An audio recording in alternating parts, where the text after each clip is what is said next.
ये कहता है हिरण्यकश्यपु कि मैं तो नारायण का ही वध करने के लिए तपस्या कर रहा हूं, और ये मेरे सामने आके नारायण नारायण करने लगा।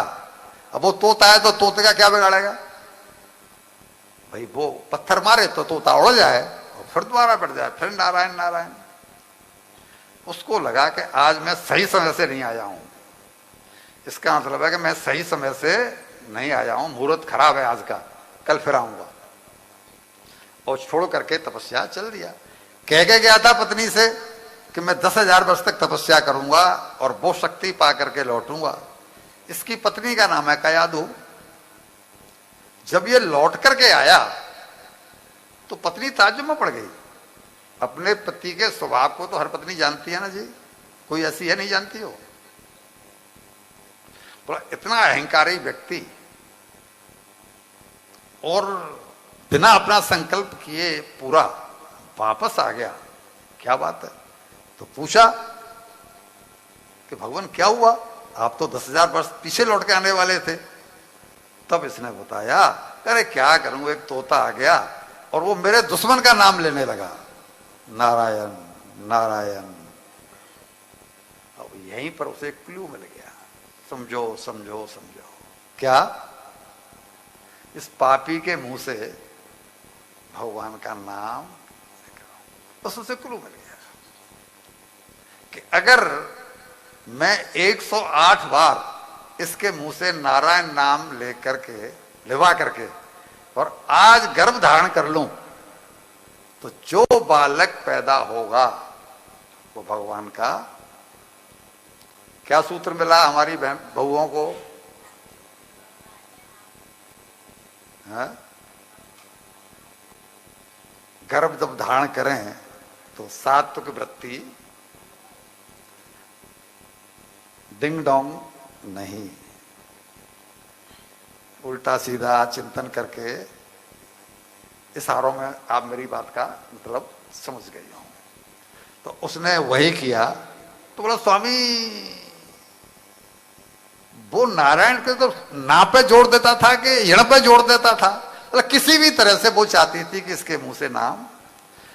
और रसोई जो जो जो खाना बनाने वाले थे वो तो सम्राट है, उनको सबको हटा दिया। बोला आज भोजन अपने पतिदेव के लिए नहीं बना। और उनको बुलाया और बार बार कुछ न कुछ पूछा, भोजन कराया, पंखा जलती रही जो अब तक कभी नहीं हुआ उस तरह से, क्योंकि वो अभिमानी व्यक्ति था, उन दोनों में आपस में जमते ही नहीं थे। पंखा जल के और बार बार नाम लेवाती रही।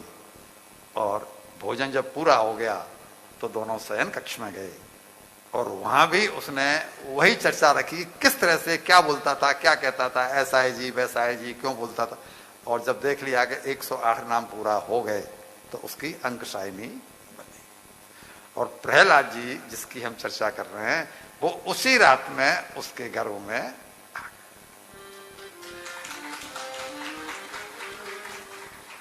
राजा भोज ने कहा है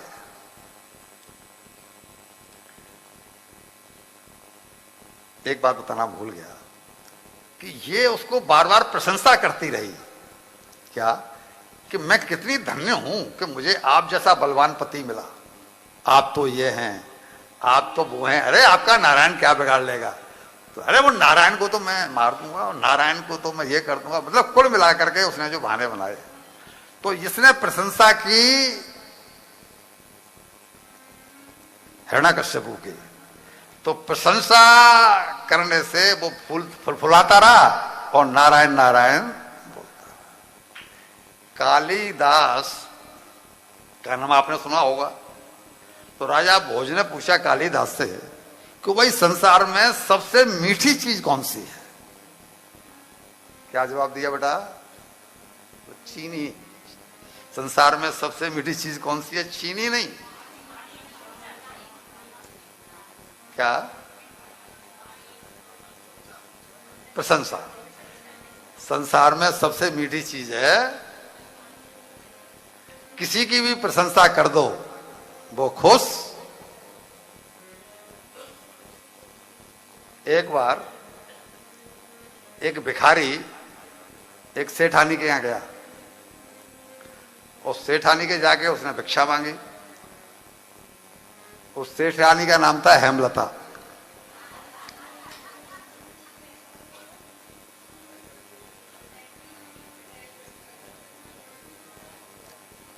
अब उसने जब देख लिया कि हट्टा कट्टा है तो उससे बोली अरे तुझे शर्म नहीं आती, तुझे शर्म नहीं आती, तू उतना हट्टा कट्टा होकर के भिक्षा मांगता है, भीख मांगता है, कुछ काम कर ना। वो भी कम नहीं था, उसका भी नाम राकेश था।